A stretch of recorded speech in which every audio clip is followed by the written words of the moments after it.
for the invitation to be a speaker at the Economist Forum today and to speak about the future of money. My name is Dr. Ruja Ignatovas. I hold a PhD in law. I have always been very interested in financial services and worked about 6 years with McKinsey in Eastern Europe, actually when the crisis hit us really, really bad. I was spending my time in Russia with Sberbank, and it was an interesting time. I want to speak today about, as I said, the future of money, the future of payments, and I am, how to say, a bit sad to listen to the speaker before me, who are having such a gloomy outlook, focusing on all the issues that the region faces, and showing us a future where we have to do a lot of catching up in Eastern Europe, a lot of work, a lot of tasks, a lot of issues. So I would like to take a bit of a different approach. I would like to show people that Eastern Europe can innovate, that Eastern Europe can bring growth, that we are not just a follower country catching up, but actually that we also can show the world that we can do a lot. Our company, which is very young, 1.5 years old, actually writes history currently with cryptocurrency. OneCoin currently reached a market capitalization of $1 billion 3 days ago, which makes me extremely proud. And we have a network of 650,000 users over 190 countries, and we come from Eastern Europe. We started actually in this country, we had the idea in this country, and we do not only describe the future of money, actually we take a very active approach of shaping the future of money. So, Southeastern Europe is a very good place to live, and I'm born here. I have been not raised here the whole time, but I feel home here. But however, even we cannot take an isolated approach and see ourselves as an own microcosmos. The world is getting smaller and smaller.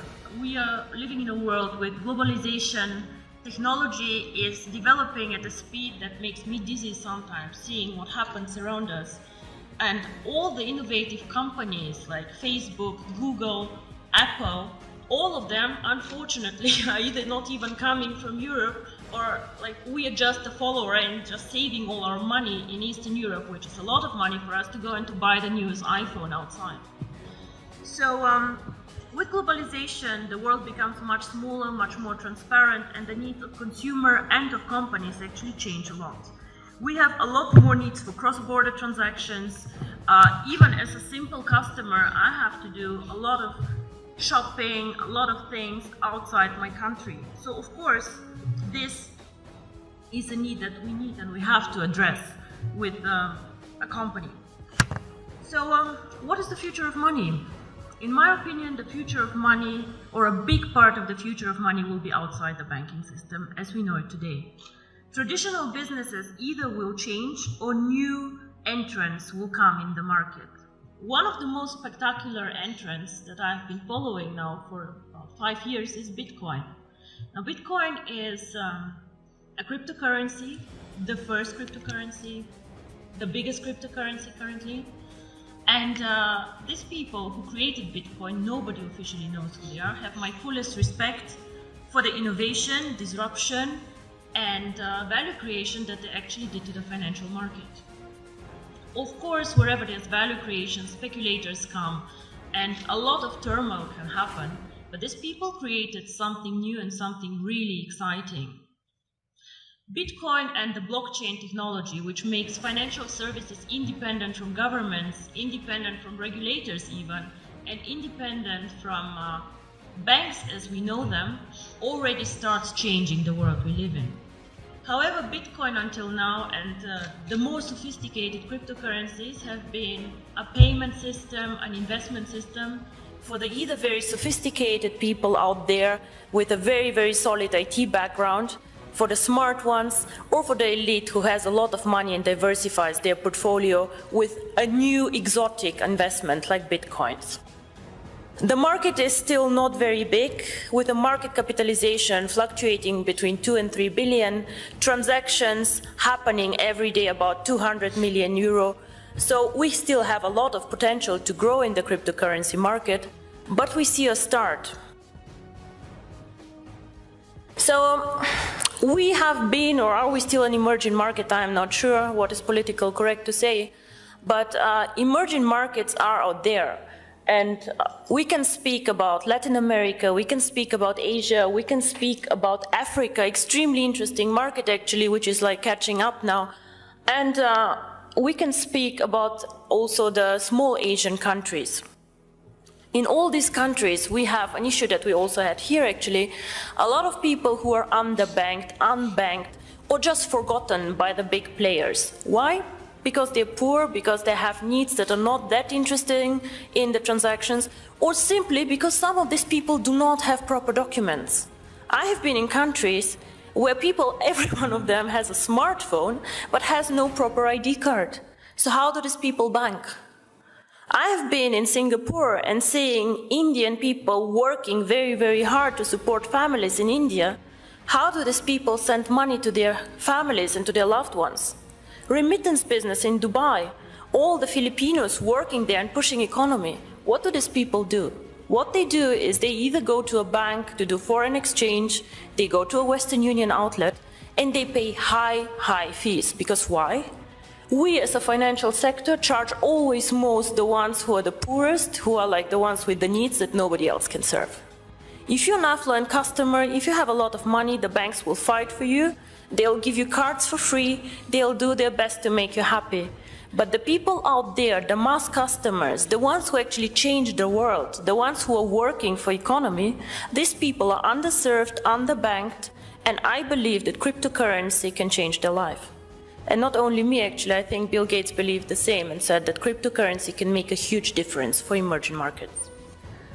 So, what is really the future of money?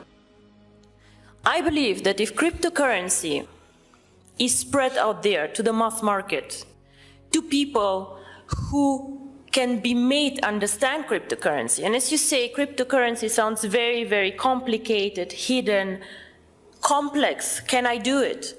If we manage to make cryptocurrency actually accessible to people out there who are smart enough to understand a smartphone, who are smart enough to move and to work in an Asian country, if we make it simple, we can become actually the next mass phenomenon, like Google, like Facebook, become a network of active users. Until now, cryptocurrency did not make the leap, in my opinion, because it is not user-friendly, because it's not easy to use for the mass market, and because people perceive it as very difficult. So the person or the company who makes it actually to make cryptocurrency easy to use, accessible in the markets that need it, and this is not the US, gentlemen, this is the emerging markets where people want to work with it, to use it. If we make cryptocurrency not only a tool for speculators and investors to make quick money, but make it usable, if we work on KYC, on documentation, on making it transparent and bringing cryptocurrency to the traditional world, with the regulators, by the way, the US actually government, 4 weeks ago, they said that cryptocurrency is actually in a status equal to commodities. So it means that actually cryptocurrency can be treated like virtual gold. Commodities is gold, is silver, platinum, and apparently bitcoins. So the future of money can be searched, I think, outside the banking system because we are still more flexible. We do not fight the issues that the banks have. And because we think that the next big thing is based on technology, on the internet, and on the network phenomenon that we see in all these big companies out there. I think if we manage to provide a consistent strategy, a case to use the currency, and an easy access, which is aligned with the regulators out there, transparent, safe, cryptocurrency can actually be one of the preferred methods of payment, and not only bank transfers, card transfers, and all the traditional ways that we deal money with. My future, or my vision actually, is the one card, making cryptocurrency one currency like the euro, like the dollars, that you just can go and spend with your card, which can be a Visa, MasterCard, China Union Pay, whatever. Make it a real currency that people just can go and spend out there. I have done my job whenever all of you can go with their card and just spend OneCoins for a dinner. This is when cryptocurrency actually became real for me. And I'm very, very curious how the next 2 to 3 years will work out for all of us. And I hope I'm right, that the future is with technology and with us. Thank you very much.